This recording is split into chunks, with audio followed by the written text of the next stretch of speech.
Eu nunca imaginei que a boca do meu professor, que falava tão sério sobre marketing, pudesse estar, horas depois, molhada e desesperada colada na minha, na fileira de trás de um cinema lotado.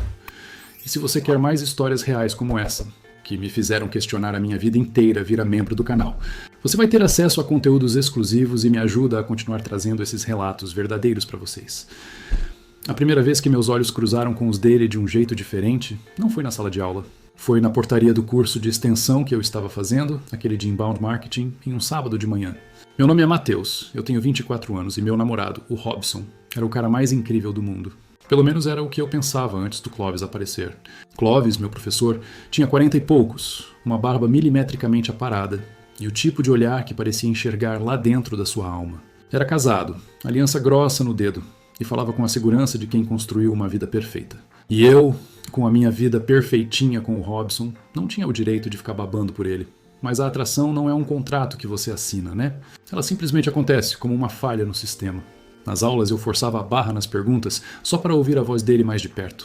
Ele sempre vinha na minha mesa, se curvava e ficava com aquele cheiro de perfume amadeirado. Eu sentia o corpo dele muito perto e ficava paralisado, só escutando o que ele dizia sobre SEO e funil de vendas. O dia da virada foi na última aula do módulo. Todo mundo estava indo embora e eu estava arrumando minhas coisas devagar, na esperança. E então a voz grave dele surgiu atrás de mim. Matheus, posso te pedir um favor? Meu coração deu um salto. Ele queria que eu ficasse para ajudar a organizar umas apostilas no final da tarde. Claro que eu disse sim. Era um pretexto ridículo, mas a gente sabia. Eu sabia. Ele sabia. Ficamos na sala vazia por quase uma hora. O silêncio era tão pesado que eu sentia zumbido no ouvido. Ele estava sentado na mesa dele, eu nas cadeiras da frente. A gente falava sobre as apostilas, mas os olhos não mentiam. Ele elogiava meu trabalho.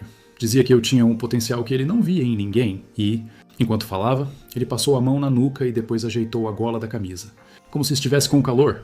Quando terminamos, ele me olhou de um jeito que parou minha respiração. Não era mais o professor. Era um homem. Ele piscou, um piscar lento, e disse: "Obrigado, Matheus. Você é especial." Ele pegou a chave do carro e saiu apressado, me deixando sozinho na sala. Fui para casa pensando que tinha acabado ali, que eu estava alucinado. Mas aí, na manhã seguinte, chegou uma notificação no meu celular. Era uma mensagem dele, no WhatsApp, que não tinha nada a ver com o curso. Dizia apenas: "Passando por um cinema aqui perto. Um filme novo. Sei que você adora ficção científica. Quer vir?" Ninguém precisa saber. Eu gelei. Meus dedos tremeram. Olhei para o lado e o Robson estava dormindo, abraçado a mim. Eu senti um frio na barriga que misturava terror e uma excitação doentia. Era a chance. A oportunidade de estragar a vida que eu tinha por um momento de fogo.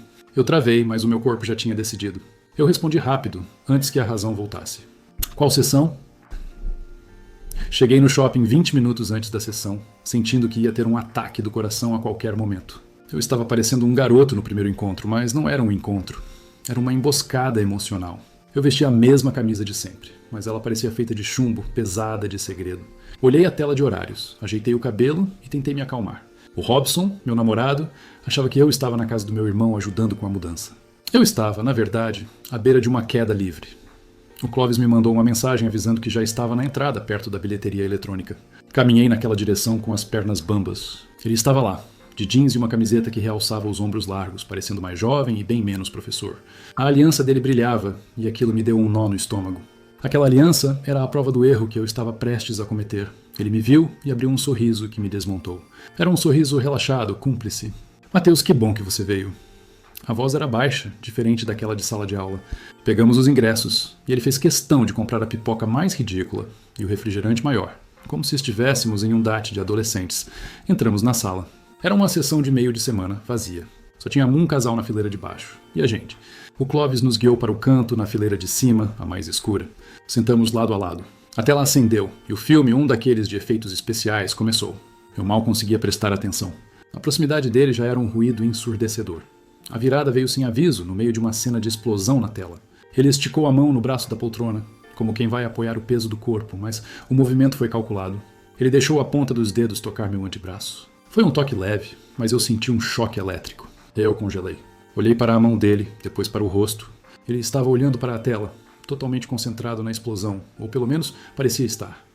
Eu tentei respirar fundo e me afastar um pouco, mas a mão dele se moveu, lenta, vindo para a lateral do meu braço. Não era mais um toque casual, era proposital. Ele deslizou o polegar de leve, fazendo um carinho. Meu corpo inteiro se arrepiou. Eu conseguia ouvir o meu próprio sangue bombeando nas têmporas. Eu me virei devagar e sussurrei. Clovis, o que você está fazendo? Ele continuou olhando para a tela. E então ele finalmente moveu a cabeça, virando o rosto para mim. Na escuridão, com a luz azulada do filme iluminando só o contorno da barba, ele parecia perigoso. Ele não disse nada, apenas aproximou a cabeça da minha orelha e, com a respiração quente e lenta, me disse uma única frase que fez meu corpo inteiro queimar. Eu te observo desde o primeiro dia de aula. Mateus! Eu senti o volume marcado na calça dele pressionando a lateral da minha perna. E naquele momento eu soube. Não era mais uma aula, não era mais um filme. A frase dele foi um gatilho.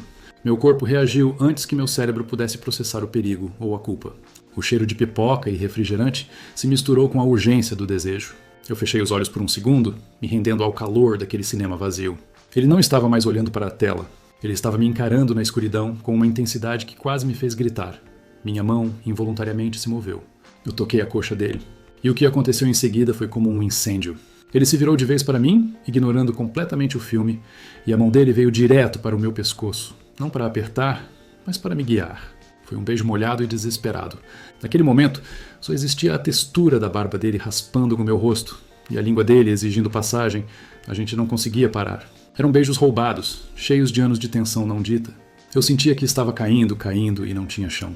Minhas mãos suadas exploraram a cintura dele, por baixo da camiseta, sentindo a pele quente. O corpo dele estava colado no meu, e a pressão que senti na minha perna aumentou. Ele estava ofegante, e eu também. O Clovis afastou a boca da minha e sussurrou no meu ouvido, rouco, enquanto eu sentia o hálito dele. Tira a mão daí, Mateus, ou não vou conseguir parar. Era um aviso e uma permissão. Aquele era o ponto sem volta. Minhas mãos continuaram explorando, ignorando a voz da razão. Eu senti o corpo dele se contrair. Ele me puxou mais para si, e eu praticamente sentei de lado na poltrona. A gente se movia devagar, tentando não fazer barulho, com a adrenalina de ser pego a qualquer instante nos impulsionando. A gente nem se importava mais com o casal lá embaixo. Ele começou a beijar meu pescoço, descendo. Eu sentia a respiração dele pesada, a barba me arrepiando. O mundo estava reduzido àquele cheiro amadeirado e ao som das nossas respirações aceleradas. Eu me senti completamente entregue, mas no meio daquela confusão de sensações, um toque meu no braço dele revelou algo que me acertou como um raio. Debaixo do tecido, eu sentia a aliança, aquela grossa, no dedo anelar dele. Era fria, e me fez lembrar de quem ele era e de quem eu era. Eu parei tudo. Me afastei 1 centímetro respirando forte. Clovis percebeu, ele me olhou confuso na escuridão. E antes que eu pudesse falar qualquer coisa, ele pegou minha mão e a apertou na dele. O olhar dele não era mais de desejo, era de pânico e súplica. Eu estava prestes a questionar, a perguntar o que estávamos fazendo ali, quando a tela do cinema piscou de repente, iluminando o rosto dele por um instante. Naquele microsegundo de luz, eu vi a expressão de desespero e medo estampada ali. E percebi que por baixo da barba e do terno de professor, ele era tão fodido e desesperado quanto eu. E então ele me puxou de novo, os olhos fixos nos meus, e beijou minha testa com uma ternura assustadora, como quem se despede para sempre, enquanto a respiração dele voltava a ser ofegante no meu ouvido. O beijo na testa não foi de despedida, foi de aprofundamento. Foi a assinatura silenciosa de que aquilo tinha se tornado real, proibido e nosso. Clovis me olhou e eu olhei para ele. Aquele olhar dizia tudo. Eu sei o que estamos fazendo e não consigo parar. A gente não precisava de palavras. Ele me puxou para mais perto e naquele espaço minúsculo e escuro, o que era para ser apenas a exibição de um filme, virou o auge da nossa história. Ele sabia exatamente onde tocar, como me excitar com o mínimo de movimento. Eu senti meu corpo arrepiado, respondendo ao toque dele com uma urgência que eu nunca tinha experimentado com o Robson. O movimento era lento e tenso. Nossas mãos exploravam com desespero. Eu sentia a energia entre a gente tão densa que era quase palpável. Eu estava ali, entregue no meio de uma sala de cinema, com um professor casado, e pela primeira vez em muito tempo, eu me senti vivo de verdade. Quando finalmente paramos, ofegantes, foi com a volta da luz. O filme tinha acabado. O letreiro de agradecimento na tela acendeu, e a luz da sala começou a subir devagar. O casal lá embaixo se levantou e saiu. Ficamos parados, sem nos mover por mais 1 minuto. O cheiro de nós dois misturado era forte, e o silêncio pós-clímax era sufocante. Clovis se ajeitou na poltrona, respirando fundo. E eu fiz o mesmo. Olhamos um para o outro, e eu vi a culpa surgir nos olhos dele, misturada com uma ponta de satisfação. Eu preciso ir, Mateus. Ele sussurrou, a voz ainda rouca. Minha esposa está me esperando para o jantar. A frase me acertou como um martelo. A realidade voltou com força total. Eu apenas acenei com a cabeça. Me levantei e saí na frente, sem olhar para trás. Corri para o banheiro, lavei o rosto e encarei minha imagem no espelho. Não era mais o Mateus ingênuo. Era um traidor, um cúmplice. Enquanto voltava para casa, a cabeça girava. O Robson me recebeu com um abraço e um sorriso, perguntando do meu irmão. Eu menti, olhando nos olhos dele. E a dor que senti naquele momento foi a revelação final. A loucura no cinema não era só sobre sexo proibido. Era sobre eu não conseguir mais viver uma mentira. Aquele encontro com o Clóvis, apesar de ser a traição, foi o espelho que me forçou a encarar a minha própria insatisfação. A lição que tirei daquela escuridão foi pesada, mas libertadora. Não se pode construir uma vida em cima de meias verdades ou em cima do que a sociedade espera. Eu estava tão focado em ser o namorado perfeito do Robson que esqueci de ser o Mateus. Eu me escondi tanto que só consegui me achar no braço de um homem proibido. Em um lugar proibido. Se você está aí do outro lado, se sentindo dividido, vivendo uma vida que não é sua, eu te digo, a mentira mais perigosa não é a que você conta para os outros, é a que você conta para si mesmo. Não se esconda, tenha a coragem de ser quem você é, mesmo que doa, mesmo que mude tudo, porque a verdadeira loucura é passar a vida inteira sem sentir o que a gente sente, sem viver a sua própria verdade. Eu estraguei as coisas com o Robson de um jeito horrível, mas aquele erro, naquele cinema, foi o que me deu o empurrão que eu precisava para começar a ser honesto comigo mesmo. Não se engane, não voltei a procurar o Clóvis. Ele escolheu a vida dele, e eu finalmente escolhi a minha. Foi doloroso, mas necessário. E se você não fizer essa escolha, vai acabar se perdendo na escuridão de uma sala de cinema vazia, preso em um momento que nunca deveria ter acontecido. E se essa história te tocou, se fez você pensar um pouco sobre a sua vida, se inscreve no canal. Vira membro! Toda semana tem um relato novo e real de quem, como eu, teve que encarar a verdade na marra. Deixa seu like, me conta o que você faria no meu lugar. Eu te espero no próximo vídeo.